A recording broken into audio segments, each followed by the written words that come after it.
dari arah kejauhan.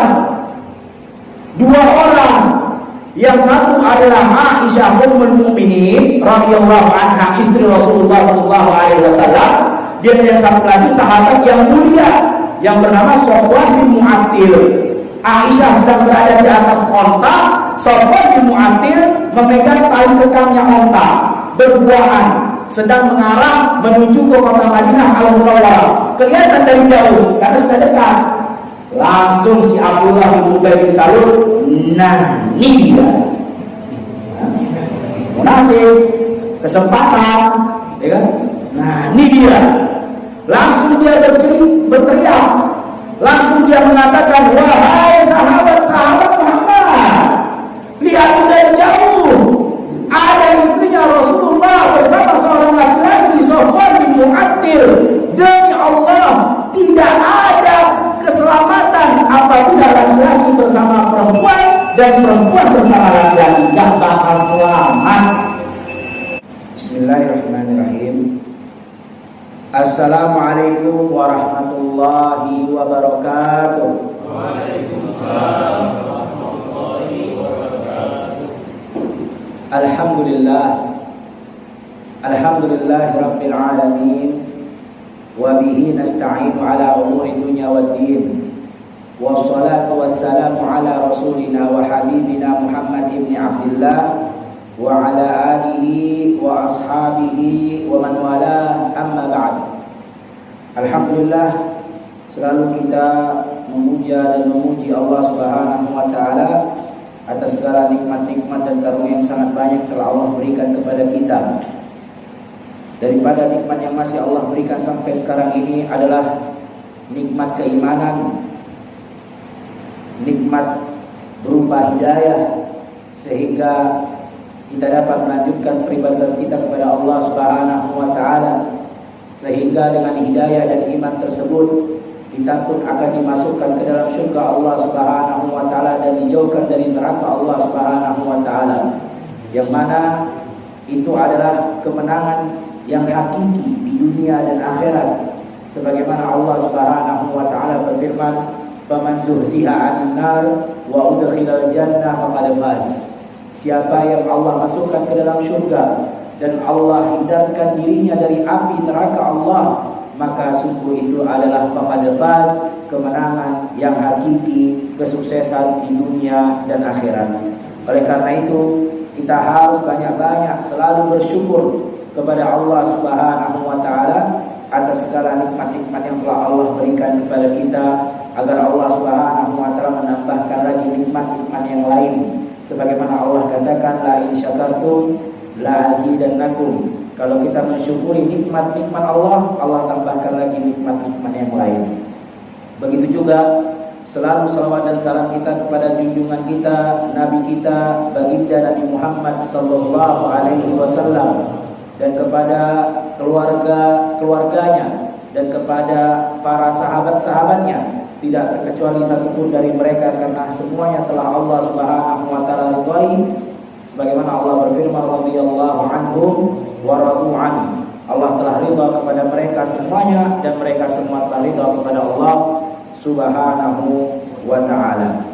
Jamaah yang dirahmati Allah Subhanahu wa taala, kita lanjutkan kajian kita, yaitu dua sahabat Nabi Sallallahu Alaihi Wasallam, yang satu bernama Jahja dan satu lagi bernama Sinan. Jahja adalah pelayannya Umar ibn Khattab dan dia dari Quraisy. Adapun Sinan adalah pelayan salah satu dari sahabat Al-Ansar yang di Madinah Al-Munawwarah. Al-Ansar yaitu sahabat yang berasal dari Madinah Al-Munawwarah. Nah, ketika mereka beristirahat di perjalanan pulang ke kota Madinah Al-Munawwarah, mereka berdua ini, sahabat Nabi Sallallahu Alaihi Wasallam ini, pergi ke satu sungai untuk mengambil air untuk diberikan kepada tuannya, yaitu Jahja. Dia ingin memberikan kepada tuannya berupa Umar ibn Khattab. Begitu juga Sinan ingin melayani tuannya, salah satu dari sahabat Al-Ansar. Ketika mereka berjumpa, maka Jahja diriwayatkan sempat bercanda kepada Sinan dengan menyipratkan air ke wajahnya Sinan, bercanda. Tetapi Sinan pada saat itu terpancing emosinya karena memang pada saat itu kondisinya lagi panas-panasnya karena mereka baru selesai berperang, mereka baru selesai melihat darah. Pada saat itu gampang sekali terpancing emosi karena memang tubuh yang letih. Sebagaimana sebagian orang ada ketika dia tubuhnya letih, capek pikirannya, banyak permasalahannya, maka sedikit saja ya terjadi pada dirinya dia akan emosi, terpancing kemarahannya karena memang kondisinya tidak tepat pada saat itu. Maka Sinan pun mengeluarkan pedangnya dan berteriak mengatakan, "Ya Ansar, tolonglah aku." Karena memang jemaah, kondisi ini adalah kondisi yang lagi panas-panasnya karena habis melihat darah, habis berperang. Dan pada saat itu pun Jahjah mengeluarkan pedangnya dan mengatakan, "Ya Muhajirin, tolonglah aku."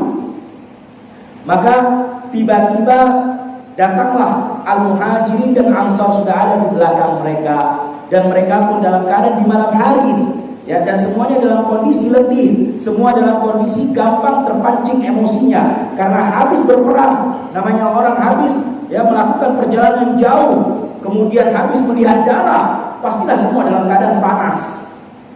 Kemudian mereka pun Al-Muhajirin dan Ansar tanpa mereka sadari, mereka mengeluarkan pedang mereka satu sama lain dan hampir saling yang berperang antara Muhajirin dan Ansar.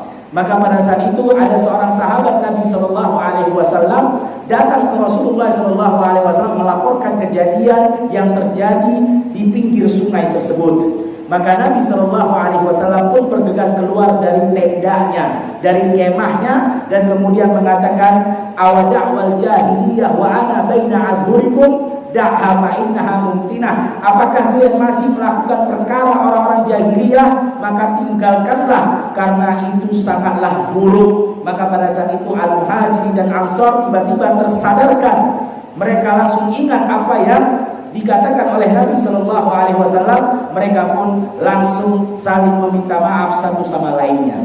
Nah, kejadian ini disaksikan juga oleh salah satu Rasul Munafikin, salah satu pimpinan orang munafik yang bernama Abdullah bin Ubay bin Salul. Yang mana orang munafik ini dari zaman dulu, zaman Nabi SAW sampai zaman kita sekarang, memang dia suka mencari celah, suka mencari ya sesuatu yang bisa untuk menghancurkan Islam. Nah, dia perhatikan itu. Wah, ternyata sudah terjadi pertikaian antara Muhajirin dan Ansar. Nah, dia memanfaatkan kesempatan itu.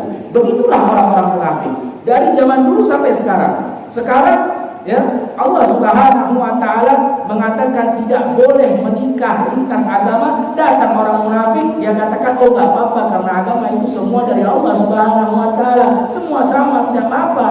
Allah Subhanahu wa taala mengatakan Al-Qur'an adalah sebagai asas hukum Islam. Datang orang munafik mengatakan, "Oh, tidak bisa lagi. Al-Qur'an itu sudah tidak cocok di zaman kita sekarang. Sudah lebih daripada 1400 tahun yang lalu. Dia butuh direvisi." Inilah munafik. Mencari celah, mencari kesempatan untuk menghancurkan Islam.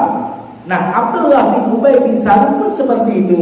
Ketika melihat ada celah, nah, ini kesempatan. Maka malam hari itu juga Abdullah bin Ubay bin Salul langsung bergeria datang dari tenda ke tenda untuk menghasut orang-orang Al-Ansar. Karena Abdullah bin Ubay bin Salul ini berasal dari Ansar, dia berasal dari suku Khazraj. Kita tahu ada dua suku di dalam Ansar, yaitu Khazraj dan juga suku Aus. Nah, Abdullah bin Ubay bin Salul munafik, bahkan dia pimpinannya orang munafik dari suku Khazraj. Datang ke kemah-kemahnya Al-Ansar. Dia mengatakan, "Wahai Al-Ansar, lihatlah, sekarang orang-orang Muhajirin sudah berani ya mengkasari orang-orang Ansar. Sebentar lagi mereka akan menguasai kampung halaman kalian. Ini semua karena kalian. Mereka datang awalnya dari Mekah kelaparan, minta perlindungan. Kalian berikan harta kalian, kalian berikan tanah kalian. Sekarang rasakan itu. Orang-orang Muhajirin sudah berani kurang ajar sama kalian." Jadi ini dibangkitkan lagi rasismenya orang-orang Ansar. dibangkitkan lagi fanatismenya orang-orang Ansor, yang mana Nabi Shallallahu Alaihi Wasallam telah mengatakan fanatisme, rasisme itu perkara jahiliyah, itu bukan perkara Islam, harus ditinggalkan itu semua. Karena ketika seseorang mukmin dengan mukmin lainnya, kata Allah Subhanahu Wa Taala, innamal mu'minuna ikhwah, semua orang beriman itu bersaudara. Gak ada kamu orang Madinah, kamu orang Mekah, kamu orang Jawa, saya orang Sumatera, kamu orang Kalimantan, saya orang Irian, itu gak ada di dalam Islam yang seperti itu.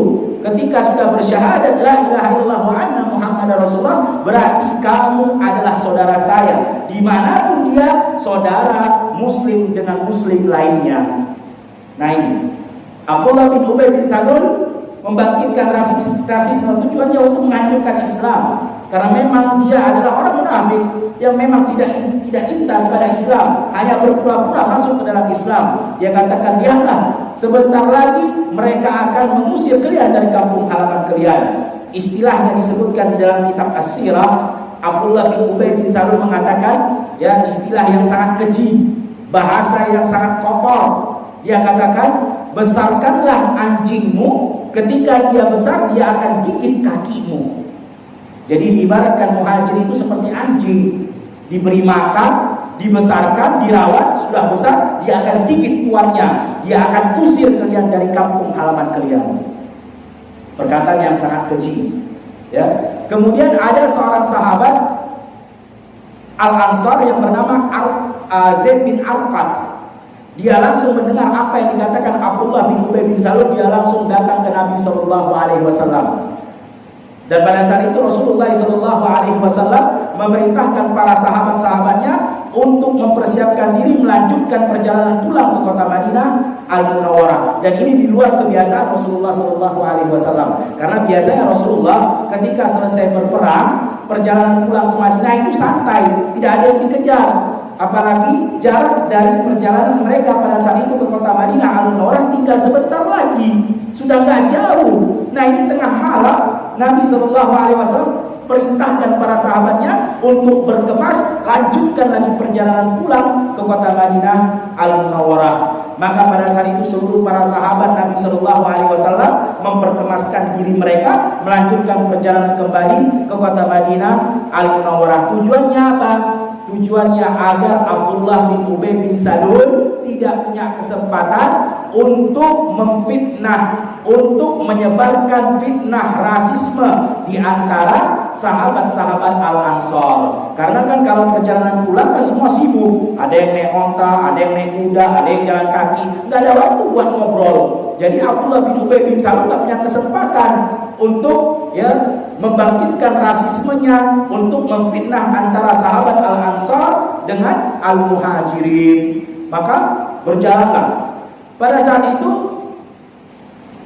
seorang pemimpin Al-Ansar yang bernama Usaid bin Khudair merasa aneh dengan apa yang terjadi. Dia nggak tahu tentang kejadian Abdullah bin Ubay bin Salul menyebarkan fitnah dari tenda ke tenda. Dan dia mengetahui kebiasaan Rasulullah kalau pulang dari peperangan itu santai. Mereka biasanya berjalan pagi hari, kemudian ketika matahari akan terbenam, waktu maghrib tiba, mereka membentangkan kemah beristirahat. Kemudian setelah selesai sholat subuh baru lanjutkan perjalanan pulang. Karena namanya orang pulang itu apa yang dikejar? Karena kan sudah selesai perang, tinggal santai saja. Nah ini di luar kebiasaan Rasulullah. Maka sahabat Usaid bin Khudair tadi datang ke Rasulullah Sallallahu Alaihi Wasallam bertanya, ya Rasulullah, awamin indillah, awamin indika ya Rasulullah. Apakah ini perkara ini dari Allah Subhanahu Wa Taala? Apakah ini wahyu dari Allah Subhanahu Wa Taala? Karena kalau dari Allah perintahnya, maka tidak ada jawaban kecuali sami'na wa ata'na, ghufranaka rabbana, kami dengar dan kami taat. Kalau memang kejadian ini engkau suruh kami jalan di tengah malam hari dari Allah, maka kami mendengar dan kami taat. Tetapi kata Nabi Shallallahu Alaihi Wasallam pada saat itu, tidak, itu memang dari pribadi saya. Apakah kamu tidak mendengar apa yang telah terjadi di luar sana? Jadi Usaid bin Khudair nggak tahu apa yang terjadi, ya. Maka pada saat itu Usaid bin Khudair mengatakan, tidak ya Rasulullah. Kata Rasulullah Sallallahu Alaihi Wasallam, sungguh Abdullah bin Ubay bin Salul sedang menyebarkan fitnah di antara Al-Ansar. Dia sedang membangkitkan fanatismenya Al-Ansar agar terjadi fitnah antara Al-Ansar dengan Muhajirin. sedang diadu domba, ya. Maka saya perintahkan mereka untuk berjalan di tengah malam agar Abdullah bin Ubay bin Salul tidak punya kesempatan untuk menyebarkan fitnah. Pada saat itu Usaid bin Khudair dan dihadiri juga oleh Umar bin Khattab mendengar berita apa yang disampaikan oleh Nabi Sallallahu Alaihi Wasallam. Maka pada saat itu Umar dan Usaid bin Khudair mengatakan, ya Rasulullah, da'ni adrib unuqah. Wahai Rasulullah, biarkan aku yang memenggal lehernya Abdullah bin Ubay bin Salul. Maka kata Rasulullah Sallallahu Alaihi Wasallam, la hatta la yaqulan nas inna Muhammadan qatala ashabu. Jangan wahai Usaid, jangan wahai Umar, nanti orang-orang akan mengatakan Muhammad bunuh temannya sendiri.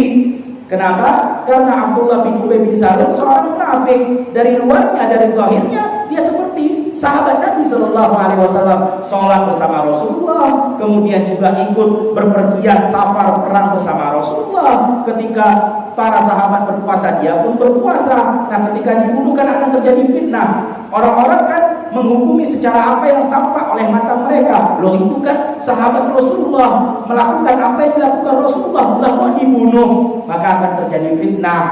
Maka akan rusaklah nama Nabi Sallallahu Alaihi Wasallam di kalangan orang-orang banyak. Itu sebabnya kenapa orang-orang munafik tidak dibunuh oleh Nabi Sallallahu Alaihi Wasallam. Dari sini juga para ulama memfatwakan berbeda muamalah sikap kita kepada orang-orang kafir di medan perang, berbeda pula sikap kita kepada orang-orang munafik. Orang-orang kafir di medan perang maka langsung dibunuh. Tidak ada lagi toleransi kecuali mengucapkan syahadat la ilaha illallah wa anna Muhammadar Rasulullah. Kalau tidak, lepas lehernya. Itu orang kafir di medan perang.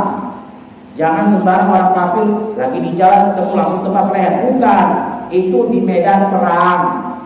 Nah, sedangkan orang-orang munafik tidak boleh dibunuh. Kenapa? Karena akan terjadi fitnah yang lebih besar. Oleh karena itu para ulama mengatakan munafik itu kerusakannya lebih parah dibandingkan orang-orang kafir.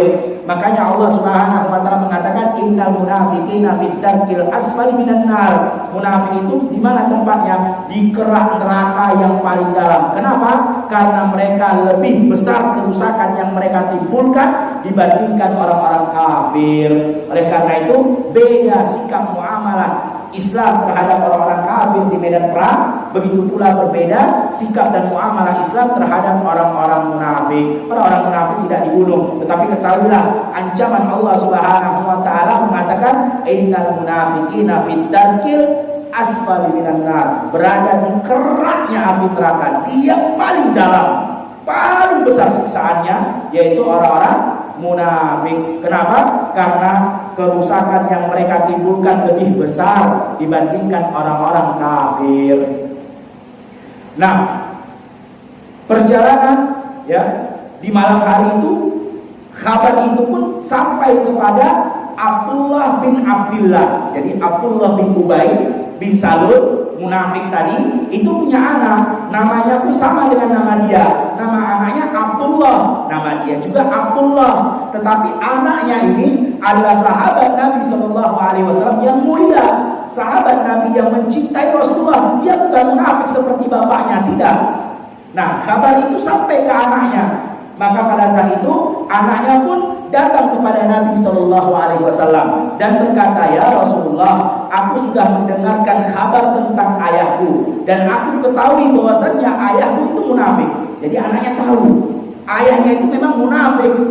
Tetapi ya Rasulullah, di dalam suku Khazraj salah satu suku Al-Ansar, tidak ada seorang anak yang paling berbakti kepada kedua orang tuanya seperti aku berbakti kepada kedua orang tuaku. Gak ada itu ya Rasulullah. Silahkan tanya.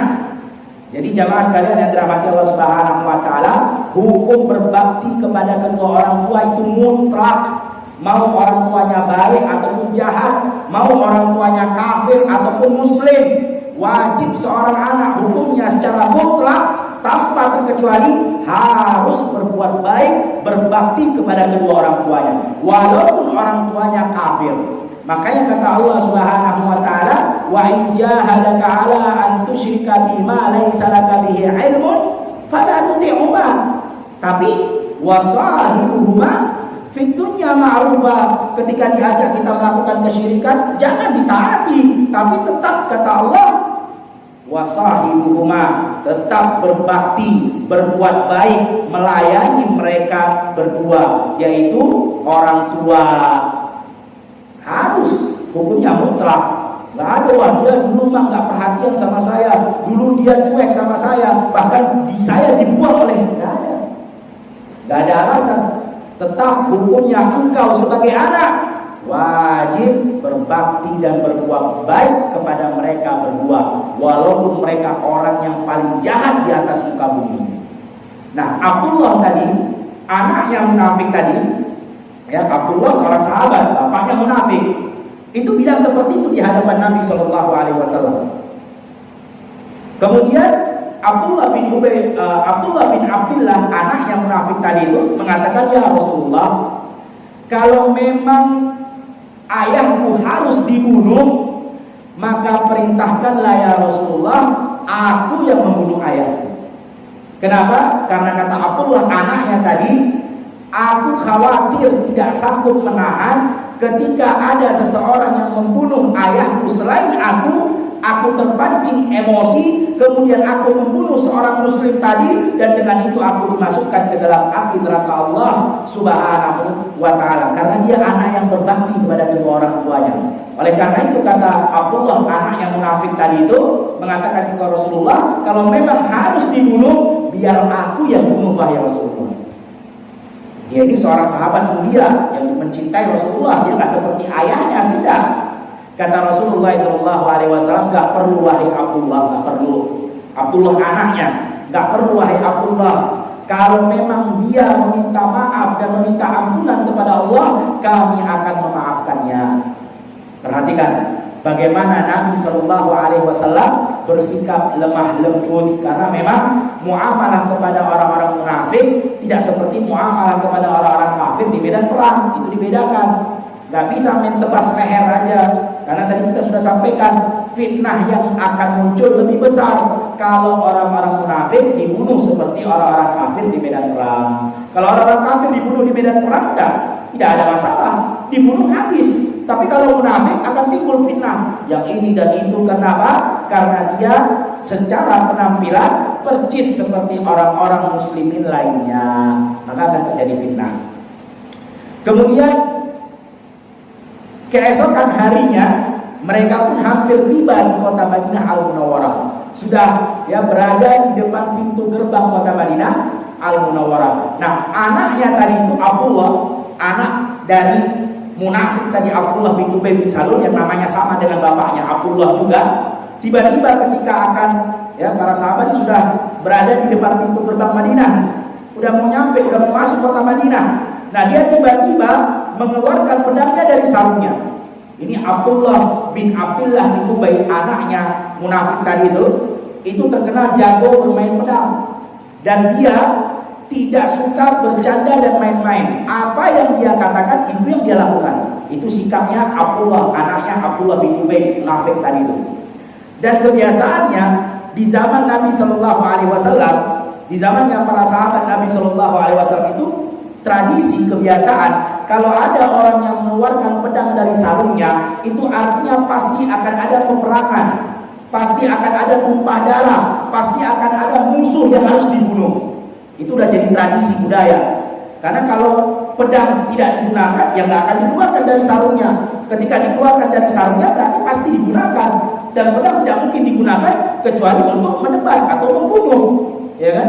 Nggak mungkin pedang dipakai buat hal yang lain. Nah, dia keluarkan pedang dari sarungnya, kemudian Abdullah si anak tadi tiba-tiba maju ke barisan depan, dan dia berdiri di samping pintu gerbang kota Madinah Al-Munawwarah sambil menguruskan pedangnya. Dan para sahabat-sahabat yang lain melihat apa yang dilakukan oleh Abdullah. Lah, ini ada apa ini Abdullah? Kok tiba-tiba mengeluarkan pedangnya, kemudian berdiri di depan pintu gerbang kota Madinah Al-Munawwarah. Padahal ini kan sudah masuk Madinah, kita udah selesai perang. Dari mana datang musuh? Nggak ada musuh dah. Nah, ini ngapain dia uruskan pedangnya? Mau ngapain nih si Abdullah? Cuman para sahabat Nabi Shallallahu Alaihi Wasallam ya udahlah, tidak dipedulikan, dicuekan aja, biarkanlah terserah Allah lah. Yang penting kita udah sampai Madinah, kita pulang ke rumah masing-masing. Jadi para sahabat lewat, dia Abdullah sambil berdiri di depan pintu gerbang kota Madinah Al-Munawwarah dan menguruskan pedangnya. Ternyata si Abdullah, si anak itu sedang menunggu bapaknya yang munafik tadi. Dan bapaknya yang munafik tadi itu berada di barisan paling belakang. Kenapa? Karena orang munafik seperti itu sifatnya jemaah. Mereka datang berperang bukan untuk berperang, tetapi hanya untuk menampakkan wajah biar kelihatan ikut berperang, padahal dia posisinya ada di soft paling belakang. Agar apa? Agar ketika terjadi peperangan dia posisinya paling aman. Orang di belakang gampang larinya, kabur kan gitu. Habis itu di belakang agar dia mudah untuk memperhatikan kesalahan-kesalahan kaum muslimin. Karena memang kerjanya orang-orang munafik itu mencari celah untuk menghancurkan Islam. Bukannya dia untuk menolong Islam, bukan. Makanya dia di belakang lebih gampang memantau. Waduh, ada patku.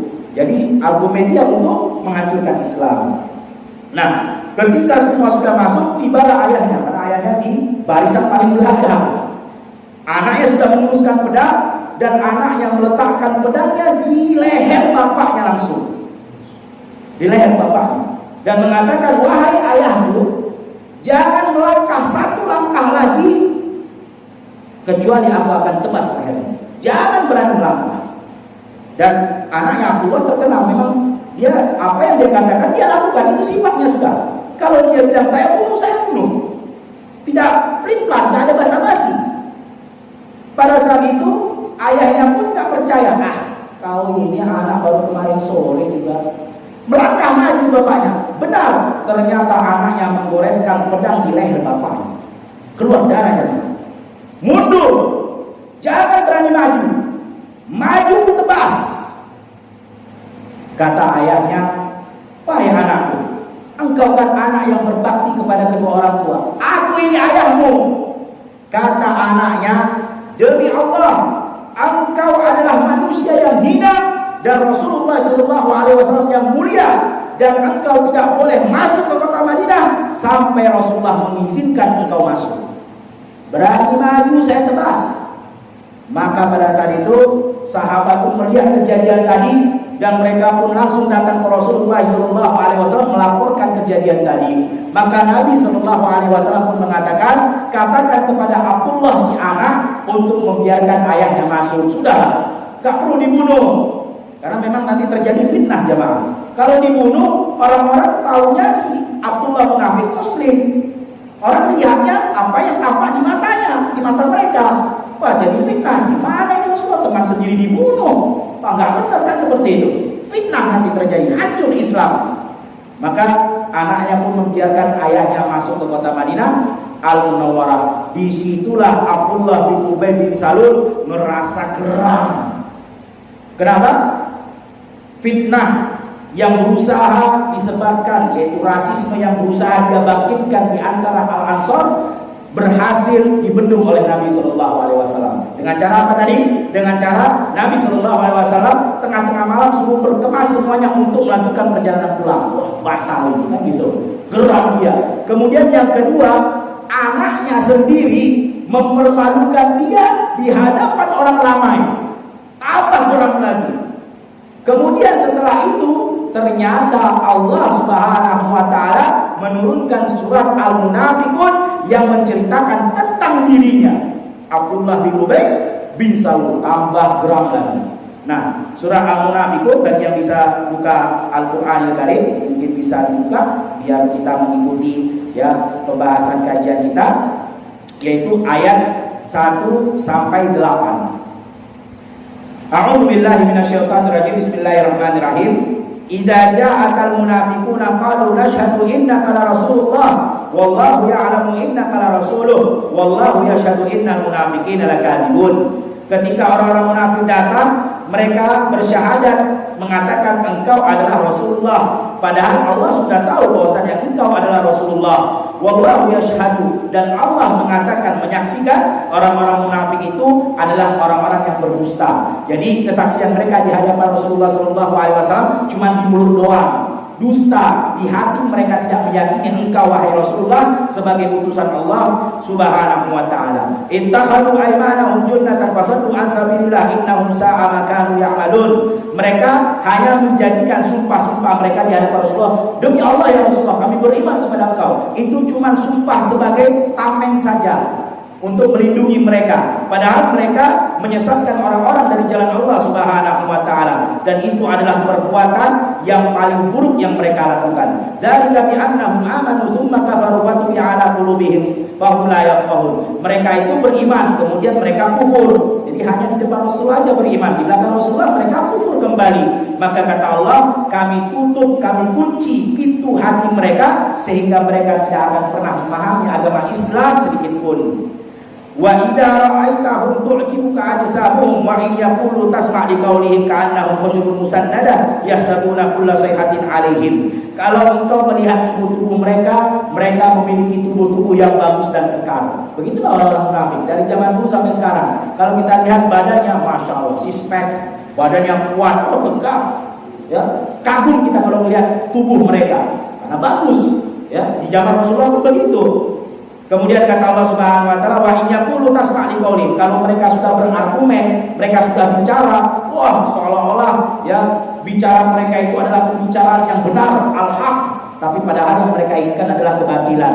Mereka pintar ya berretorika dalam berbicara, pintar buat kita takjub-takjub. Khusyubun musannada, seperti seolah-olah batang pohon yang tegak, yang kuat, yang kokoh bersandar. Jadi seolah-olah itu ucapannya memang benar, tidak ada sedikit pun keraguan. Karena pintarnya mereka menyusun kata, pintarnya mereka ya menyampaikan kalimat-kalimat yang membuat orang takjub. Jadi jangan heran jemaah, kalau kita lihat orang-orang munafik ya sebentar viral di medsos dengan ucapan yang sangat indah, membuat kita bahkan tertipu. Jangan heran, memang begitu sifat orang munafik kata Allah Subhanahu wa taala. Ya sabuna kulla sayhatin alaihim. Dan mereka ini yang punya sifat setiap dibicarakan tentang hukum Islam itu merasa kalau mereka yang sedang dibicarakan. Itulah orang-orang munafik. Ya, padahal Rasulullah SAW tidak membicarakan mereka, tapi mereka selalu berburuk sangka kepada Islam. Apa saja mereka dengar, langsung mereka berburuk sangka. Nah, ini sedang ngomongin saya nih, ini sedang kata-katain saya nih. Humul adu fahdaruhum, mereka lah musuh yang harus dihindari. Qatalahumullah anna yufakun. Allah Subhanahu wa taala akan membinasakan mereka, dan bagaimana caranya mereka mengetahui kebenaran. Kemudian wa idza qila lahum ta'alu yastaghfir lakum Rasulullah lawaw rusahum wa idza ra'aitahum yasudduna wa hum mustakbirun. Ketika mereka dipanggil untuk meminta ampunan kepada Allah Subhanahu wa taala, mereka dipanggil agar Rasulullah sallallahu alaihi wasallam meminta ampunan kepada dari Allah untuk mereka, maka mereka akan memalingkan wajahnya, sombong. Enggak butuh kami enggak butuh ampunan wahai Rasulullah. Sombong mereka. Wa ra'aitahum yasudduna wa mustakbirun. Dan mereka dalam keadaan ya menyesatkan orang-orang, dan mereka itu sombong akan ampunan yang dimintakan oleh Rasulullah sallallahu alaihi wasallam. Sawa'un 'alaihim astaghfarta lahum am tastaghfir lahum lam yaghfirullahu lahum. Innallaha la yahdi qaumal fasiqin. Sama saja kata Allah Subhanahu wa taala, engkau wahai Rasulullah engkau minta ampunan untuk mereka atau tidak, saya tidak akan ampuni. Itu sudah menjadi hukum Allah Subhanahu wa taala. Orang munafik kalau dalam keadaan dia mati tidak bertobat, maka sudah tidak ada lagi ampunan, sudah fidarkil asfali minan nar, di dalam kerak api neraka yang paling dalam. Kalau dia tidak bertobat, sudah tidak ada.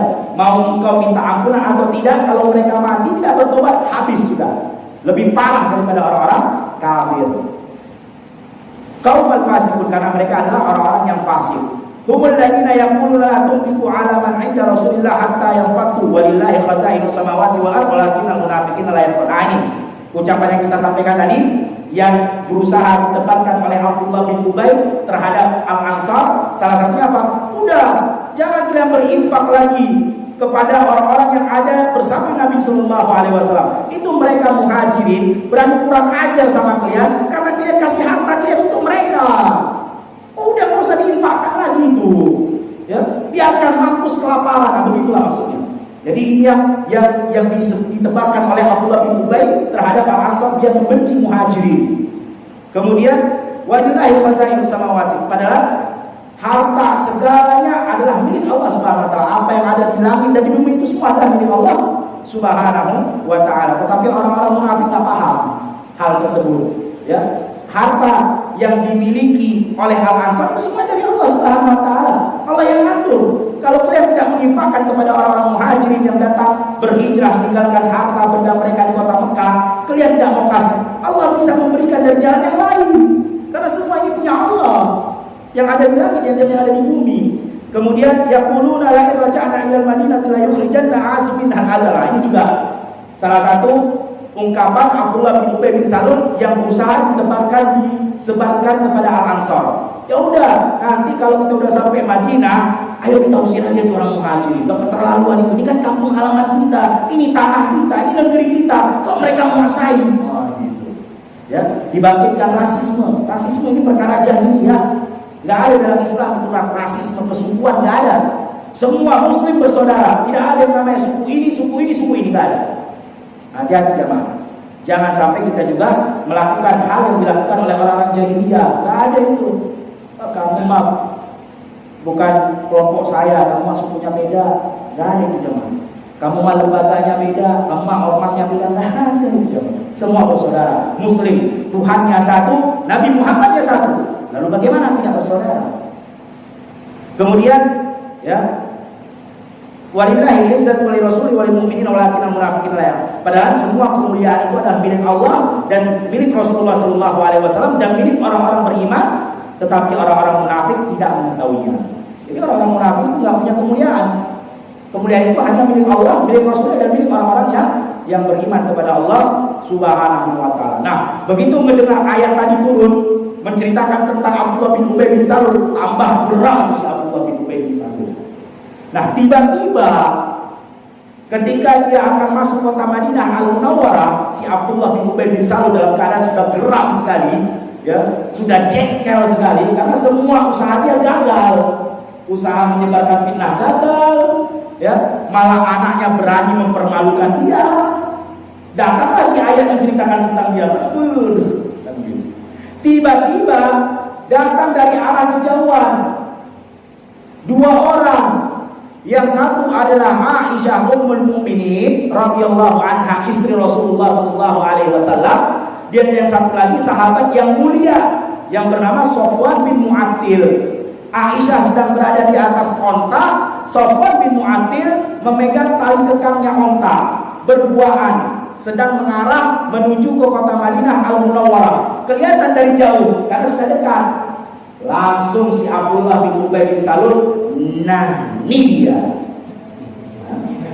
munafik, kesempatan, ya kan? Nah ini dia. Langsung dia berteriak, langsung dia mengatakan, wahai sahabat-sahabat Muhammad, lihat dari jauh ada istrinya Rasulullah bersama seorang laki-laki, Sofwan bin Mu'attil. Demi Allah, tidak ada keselamatan apabila laki-laki bersama perempuan dan perempuan bersama laki-laki, gak bakal selamat. Nah, Abdullah bin Ubay bin Salul tadi, dia tahu kalau dia langsung mengatakan Aisyah berzina dengan Sofwan dan tidak ada bukti, dia akan dihukum karena menuduh orang tanpa bukti gak benar. Nah dia tahu tuh, makanya dia pakai kalimat yang membuat orang salah paham. Dia nggak langsung bilang, itu berzina. Nah, dia pakai kalimat, demi Allah, tidak bakal selamat laki-laki dengan wanita, wanita dengan laki-laki nggak bakal selamat. Dia nggak bilang berzina, enggak. Karena kalau dia bilang berzina, menuduh namanya. Kalau menuduh nggak ada bukti, kena hukum. Dalam Islam nggak boleh menuduh orang nggak ada bukti, habis dicambuk. Nah dia tahu tuh. Nah, biar dia aman, tidak kena hukuman. Nah, dia memberikan kalimat yang membuat orang salah paham. Arahnya memang menuju ke situ, tapi dia nggak langsung mengucapkan itu, enggak. Dia cuma bilang, demi Allah, laki-laki kalau sudah sama perempuan gak bakal selamat. Begitu juga perempuan kalau udah sama laki-laki gak bakal selamat. Dari itu dia teriakkan dan didengar oleh para sahabat Nabi Sallallahu Alaihi Wasallam. Aisyah sama Sofwan gak tahu karena dia masih jauh. Abdullah bin Ubay bin Salul teriaknya ke kota Madinah. Ya. Jadi jamaah sekalian yang dirahmati Allah Subhanahu wa taala, Aisyah pada saat itu terlambat karena ada uzur.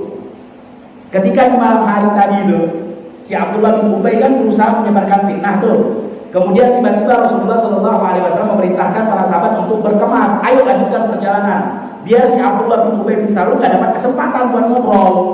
Nah pada saat itu ternyata Ummul Mukminin Aisyah, karena Aisyah dengan Juwairiyah mereka bersama Rasulullah pada saat itu. Juwairiyah ketika itu dinikahi sama Rasulullah sebelumnya menjadi tahanan, dan pada saat itu juga Aisyah mendapat jatah giliran untuk berpergian dengan Rasulullah Shallallahu Alaihi Wasallam.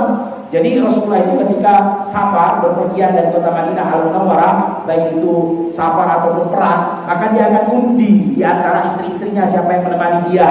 Nah pada saat itu keluar undian, Aisyah yang keluar. Nah pada malam hari itu, ketika para sahabat berkemas untuk melanjutkan perjalanan atas perintah Nabi Shallallahu Alaihi Wasallam dengan tujuan agar Abdullah bin Ubay bin Salul mendapat kesempatan buat menyebarkan fitnah, Aisyah pada saat itu sedang membuang hajat malam hari itu. Dan pada saat itu kita tahu tidak ada namanya WC umum. Nah seperti sekarang, kalau sekarang mah gampang, ya kan? Mau buang hajat besar, hajat kecil, tinggal WC umum. Udah ada gedung sekarang. Dulu mah nggak ada gedung. Dulu orang kalau di perjalanan pengen buang hajat, ya pergi jauh banget, nggak kelihatan orang. Di balik-balik batu atau pohon yang nggak kelihatan auratnya, harus jauh. Kalau dekat-dekat situ kelihatan orang. Air, aurat, ya kan? Nggak boleh ditampakkan. Nah, Aisyah pergi jauh, buang hajat. Nah, ketika dia kembali, ternyata rombongan udah berangkat. Dan pada saat itu diriwayatkan Aisyah tubuhnya masih kecil. Jadi Aisyah itu punya tenda ya yang ditaruh di atas punduk onta. Ya, punya tenda ditaruh di atas punduk onta. Nah, Aisyah masuk ke dalam, kemudian ontanya berdiri, kemudian dituntun sama sahabat Nabi Shallallahu Alaihi Wasallam. Nah, pada saat itu disebutkan dalam riwayat Aisyah tubuhnya masih kecil karena memang Aisyah masih muda, tubuhnya masih tidak terlalu besar. Berbeda kalau orang sudah ibu-ibu, sudah tua, sudah 30-40 kan melah badannya. Kalau masih 17 tahunan, ya kan, belasan tahunan masih kecil, masih ringan. Nah, sahabat yang menuntun onta Aisyah itu mengira Aisyah sudah ada di dalam tenda tadi. Karena tubuhnya kecil nggak ada bedanya. Ada orang apa ada orang nggak ada bedanya. Beda dengan kalau orang badannya gede kan terasa kalau dia naik, berat kan gitu. Karena tubuhnya ringan nggak ada bedanya. Ada orang apa nggak sama aja ringan. Nah, Rasulullah Aisyah ketika sampai ternyata rombongan sudah pergi. Ya sudah, Aisyah tunggu di situ. Ya, mana tahu ada orang yang diutus oleh Rasulullah untuk menjemput dia, atau Rasulullah sendiri yang menjemput, kan begitu. Tunggulah di situ. Nah, ternyata Rasulullah Shallallahu Alaihi Wasallam itu membuat satu tim, ya, namanya tim sapu bersih. Maksudnya gini, ketika rombongan sudah berangkat, kan pastilah ada yang tertinggal, baik itu harta, pedang, ataupun panci dan lain-lainnya. Itu kan harta kaum muslimin. Kalau tidak ada tim sapu bersih di belakang yang memunguti, kemudian mengambilnya dan dikembalikan, mubazir, harta kaum muslimin harus dikembalikan kepada kaum muslimin. Nah, pada saat itu yang ditugaskan oleh Rasulullah adalah Sofwan bin Mu'attil. Jadi Sofwan bin Mu'attil memang sengaja dia nunggu rombongan sudah berangkat sekitar beberapa waktu, sudah agak jauh baru dia berangkat juga. Nah, kemudian dia sapu bersih di tempat tenda tadi yang dibangun, dia lihat ada ketinggalan apa kira-kira, ya, tameng atau apa diambilin. Begitu diambil nanti dia akan diserahkan kembali kepada pemiliknya ketika berjumpa dengan rombongan. Nah, itu tujuannya Rasulullah menugaskan Sofwan bin Mu'attil. Nah, pagi harinya kan udah berangkat, Aisyah tunggu di tempat itu. Sofwan bin Mu'attil ketika sudah melihat rombongan sudah jauh, sudah lumayan, sudah lama berangkatnya, Sofwan bin Mu'attil pun ya sudahlah, ya, melihat lokasi, kondisi di mana apa aja ketinggalan. Ternyata Sofwan bin Mu'attil menjumpai Aisyah sedang duduk menunggu di tempat itu. Sofwan bin Mu'attil adalah sahabat yang mulia, jamaah. Sahabat yang betul-betul menghormati Rasulullah dan menghormati istri-istri Rasulullah Sallallahu Alaihi Wasallam. Dia bukan sahabat kurang ajar, bukan. Yang sampai kita salah paham. Saking sopannya Sofwan bin Mu'attil, saking menghormatinya istri Rasulullah Sallallahu Alaihi Wasallam. Ketika dia tahu itu Aisyah, Langsung dia dudukkan ontanya dan dia pergi jauh ke belakang. Dia nggak mau dekat-dekat situ. Kenapa? Dia khawatir nanti ada auratnya istri Rasulullah yang tersingkap kelihatan olehnya. Dia malu, nggak berani pergi jauh. Nggak ada dia tanya-tanya, Aisyah kenapa ketinggalan? Nggak ada. Kok bisa ketinggalan? Kepo? Nggak ada dia. Dia nggak berani. Sahabat mulia, jangankan nanya-nanya, menoleh aja nggak berani, pergi jauh. Begitu dia menunggu beberapa saat dan dia sudah yakin Aisyah sudah naik di atas onta, baru dia datang. Begitu dia datang nggak pakai nanya-nanya, langsung dia ambil tali tekaknya onta itu, langsung dia dirikan ontanya dan dia berjalan menuju rombongan. Nggak pakai nanya jemaah. Terkadang kita nggak sadar ya, sebagian orang tuh ada masya Allah, udah tahu tuh bini orang, masih dia ngobrol. Kalau kita punya keperluan yang penting memang harus kita tanyakan, nggak masalah. Ini terkadang modus doang isinya. Modal dusta. Nanya, namanya siapa? Kenapa? Itu apa? Bini orang, walaupun bukan bini orang. Kalau tidak maharnya itu apa? Kita ngobrol-ngobrol, fitnah nanti. Terjadi fitnah, syaitan. Ini sopan nggak ada. Langsung tanpa bicara, tanpa menoleh. Bahkan kata Aisyah, aku tidak melihat laki-laki yang paling terhormat dan sopan seperti Sofwan bin Mu'attil. Laki-laki terhormat dia, sopan dia, nggak ada, dituntun ke jalan. Nah, itulah sebab kenapa Aisyah terlambat terpisah dari rombongan. Nah, si Abdullah bin Ubay bin Salul ngambil kesempatan itu. Oh, dan dia nggak mau tahu, ingat, ya, senjata ini. Nah, di sini juga pelajaran jamaah sekalian dan rahmat Allah Subhanahu wa taala, pelajaran untuk kita yang disampaikan oleh para ulama, jangan mudah kita memvonis orang. Enggak boleh kita bergampang-gampangan dulu orang, walaupun kita sudah lihat dengan mata kepala kita sendiri. Contohnya ada seorang sahabat kita atau ustaz atau kiai lah, kita lihat di jalan berpegangan tangan atau berboncengan dengan seorang wanita yang kita sudah kenal itu bukan istrinya. Karena kita kenal istrinya dia kan, kita lihat lah, saya mah kenal sama istrinya, ini bukan istrinya nih, ini cewek lain nih, ya kan? Oh, ustaz ini, jangan gitu jangan, nggak boleh. Itu sama aja seperti Abdullah bin Ubay bin Salul tadi, tanpa nanya, tanpa tawain langsung teriak, demi Allah, nggak akan selamat laki-laki dengan perempuan, perempuan dengan laki-laki, pasti celaka. Kan kurang ajar dia, nggak pakai tanya dulu apa sebab kenapa tertinggal dari rombongan kok bisa berduaan, apa sebabnya, langsung main vonis aja. Dan dia licik, dia nggak pakai kata zina, dia nggak bilang zina, karena kalau dia bilang zina nggak ada bukti, kena cambuk. Nggak dia bilang zina, cuma dia pakai bahasa-bahasa yang membuat orang bisa salah paham dan memahami hal yang dia inginkan. Memang diarahkan ke sana. Nah, nggak boleh jemaah. Kalau kita melihat dengan mata kepala kita mungkin membuat kita was-was atau ragu-ragu, datang tanya jemaah. Jangan hati-hati suzon sama orang, nggak boleh. Apalagi sesama saudara muslim, haram. Darahnya, hartanya, kehormatannya haram. Kalau kita ya ambil hartanya, tumpahkan darahnya, injak kehormatannya, haram jemaah. Al-muslim al-muslim haram dan huwa malu wa irduh. Muslim dengan muslim lainnya haram, harta, darah dan kehormatan haram. Enggak boleh sembarangan. Apalagi kalau itu adalah seorang alim yang disebutkan oleh Nabi Shallallahu Alaihi Wasallam, luhumul ulama masmumah, dagingnya seorang ulama itu beracun, hati-hati jangan sembarangan menghancurkan kehormatan seorang alim.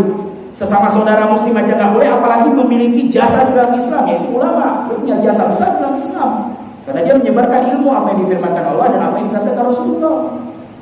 Main langsung main hantam aja, saya mah kenal sama kakaknya, saya mah kenal sama istrinya, ini mah bukan kakaknya, bukan istrinya nih. Wah, udah ada apa? Antum kalau memang pengen tahu kepo, tanya orangnya. Ustaz, Afwan, kemarin ada yang Ustaz gandengan tangan tuh sama cewek, lagi boncengan. Saya lihat sih bukan istri Ustaz, bukan kakak Ustaz, bukan keluarga Ustaz. Ya mana tahu itu bibinya datang pulang dari kampung yang belum kau lihat. Jangan-jangan itu saudara kakaknya atau adiknya, saudara kandungnya yang belum pernah jumpa dengan engkau, yang baru pulang dari kampung halaman. Kok main hantam aja bilang jangan sama cewek, wah itu ngomongnya aja tuh haram-haram juga. Nggak boleh itu. Hati-hati. Itu sama seperti Abdullah bin Ubay bin Salul itu. Ya, ingin menghancurkan Islam. Nah, itu pelajaran yang pertama.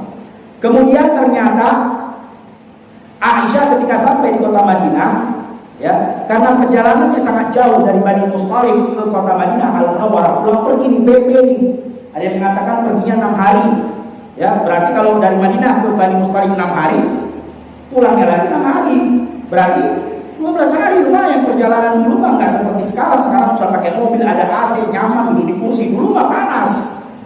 Nih onta paling cepat. Onta pun nggak nyaman, goyang, nggak seperti kita sekarang. Zaman sekarang transportasi di mana-mana dan nyaman. Ya. Nah, ternyata Aisyah pada saat itu qadarullah sakit. Dan dia sakit selama 2 minggu dan nggak keluar dari rumah, sehingga Aisyah nggak mendengarkan kabar yang tersebar di luar. Karena ini kabar gosipnya sudah tersebar nih. Semua udah ngomong ini, wah benar nggak tuh ya? Jangan-jangan betul lagi itu. Masya Allah, kok bisa gitu ya? Udah mulai dari mulut ke mulut. Ya, ini hati-hati fitnah ini. Syaitan bermain sampai para sahabat Nabi Shallallahu Alaihi Wasallam terpengaruh karena syaitan menggoda, ya, memberikan was-was. Dari satu mulut ke mulut yang lain, bisa benar nggak? Tapi Aisyah nggak dengar itu. Kenapa? Karena dia sakit di rumah, nggak keluar 2 minggu. Karena perjalanan begitu capek sehingga tubuhnya, ya stamina-nya turun rendah jatuh sehingga dia istirahat di rumah nggak keluar. Nah, Rasulullah SAW sudah sampai itu berita itu, dan itu sudah kesebar di seluruh perumahan yang ada di Madinah Al-Munawwarah. Semua orang sudah pada ngomongin. Lantaran si Abdullah bin Ubay bin Salul yang kurang ajar tadi, ya, dia cuma ngucapin gitu teriak, akhirnya orang pun terfitnah. Nah, Rasulullah terdengar itu, dan saking besarnya fitnah itu sampai berpengaruh kepada Rasulullah SAW ketika menjumpai Aisyah. Jadi Rasulullah itu punya kebiasaan kalau berjumpa dengan istri-istrinya termasuk Aisyah itu mengucapkan salam, kemudian dulu sebentar ngobrol. Ya lama-lama lah suami dengan istri kan begitu. Dan Rasulullah SAW adalah Nabi yang kasih sayangnya lembut. Nah, ketika fitnah itu agak berubah sikap Nabi SAW karena memang berpengaruh jemaah. Berpengaruh, apalagi yang difitnah adalah istrinya yang paling dia cintai. Bayangkan coba, jangan Rasulullah. Kita aja nih orang biasa kalau difitnah istri kita, masya Allah, gimana kira-kira? Mengamuk yang ada kan gitu. Tapi Rasulullah tidak. Rasulullah tidak langsung naik pitam emosi enggak. Ketika jumpa dengan Aisyah dia nggak marah, cuma agak berbeda yang tadinya ya mengobrol lumayan agak lama, ini ngobrol cuma sebentar. Tanya kabar, gimana kabarmu? Ngobrol cuma beberapa menit, habis itu pergi lagi. Nggak seperti biasanya.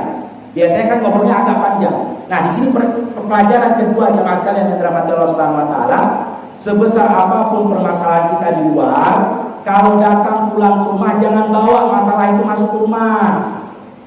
Banyak terkadang orang nggak bisa bedain. Ketika dia emosi, darah tinggi di luar, bawa ke rumah. Semua orang habis diremehin sama dia, dimarahin, dimaki-maki sama dia. Ada orang seperti itu emosinya nggak terkendali. Sampai-sampai sendok jatuh pun dimarahin. Kenapa kamu sendok jatuh dimarahin? Bedakan jemaah. Kita punya permasalahan besar di luar sana. Ketika kita masuk, kita nggak ada masalah dengan orang di rumah. Istri sama anak kita nggak ada masalah dengan kita. Kenapa kita masukkan permasalahan itu juga? Habis dimarahin. Salah sedikit, pokoknya apa aja yang dibuat salah. Itu kalau ada orang seperti itu, saking indah emosinya, dia nggak bisa kendalikan lagi, nggak bisa bedain mana permasalahan di luar, mana permasalahan di rumah. Rasulullah nggak seperti itu. Rasulullah tenang, ya, dia di rumah, di luar, dia dengar berita itu semua, tapi di rumah dia biasa.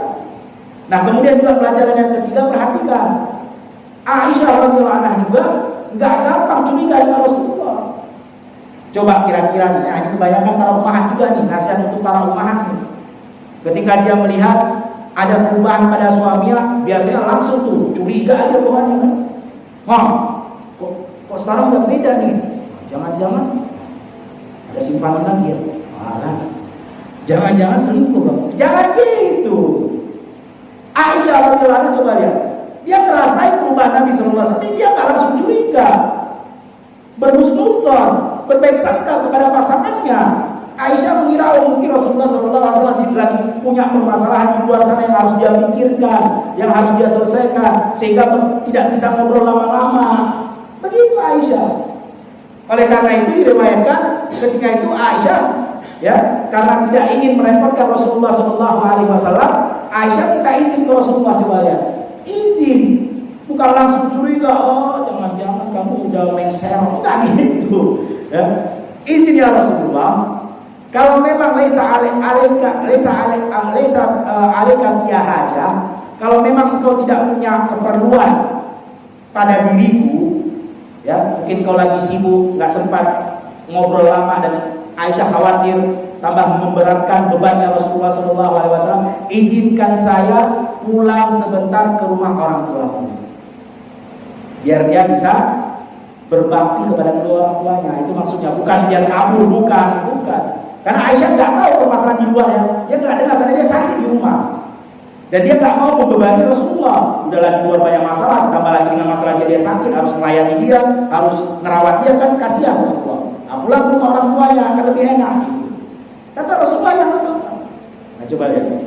Ketika sampai ke rumahnya Abu Bakar As-Siddiq, karena ayahnya Abu Bakar, ayahnya Aisyah itu Abu Bakar As-Siddiq. Sampai ke rumah, Abu Bakar dan ibunya pun tidak tahu kejadian itu, karena Abu Bakar sudah dengar.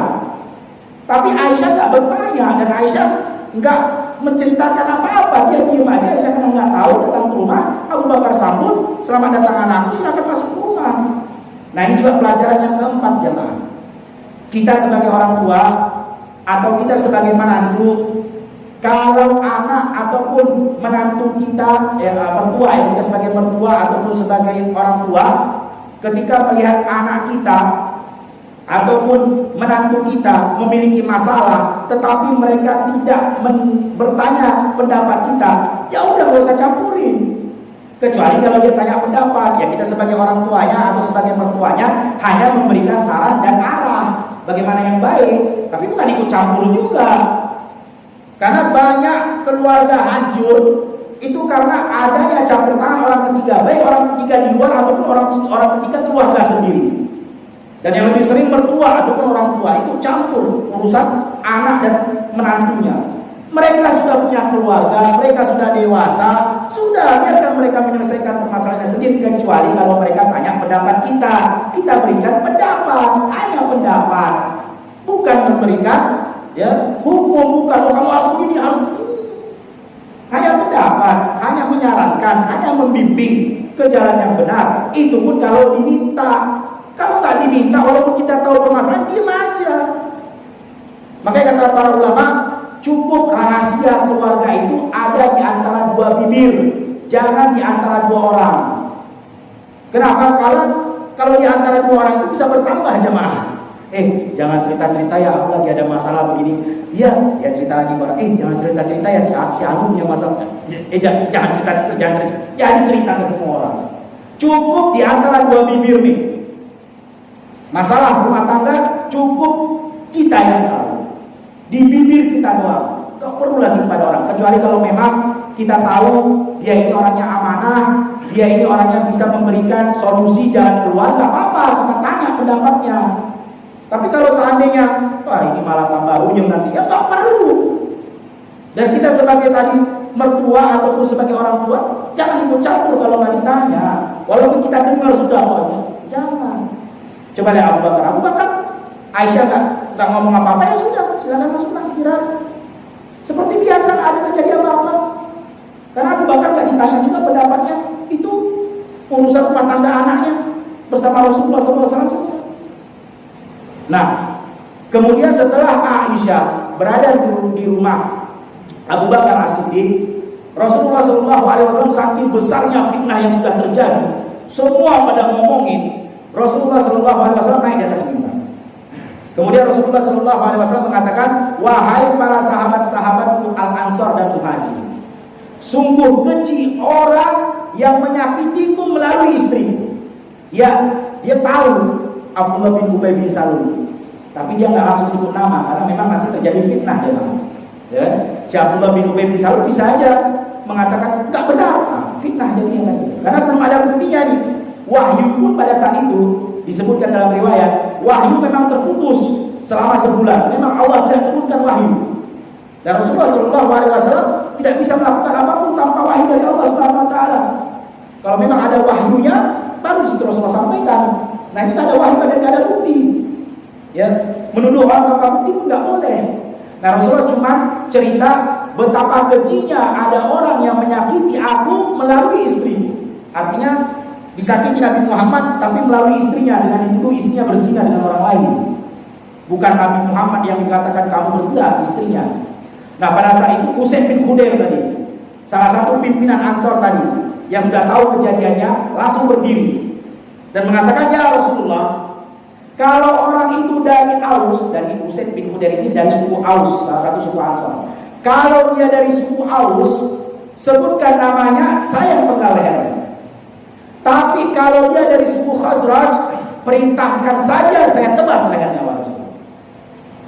Naik lagi, berdiri Sa'ad bin Ubadah. Sa'ad bin Ubadah ini adalah suku dari Khazraj tadi.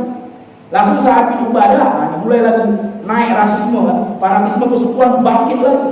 Sa'ad bin Ubadah mengatakan, demi Allah, wahai Usaid, engkau tidak mengucapkan kata Khazraj, suku Khazraj, sukunya dia, kecuali engkau menuduh kami yang mengatakan itu.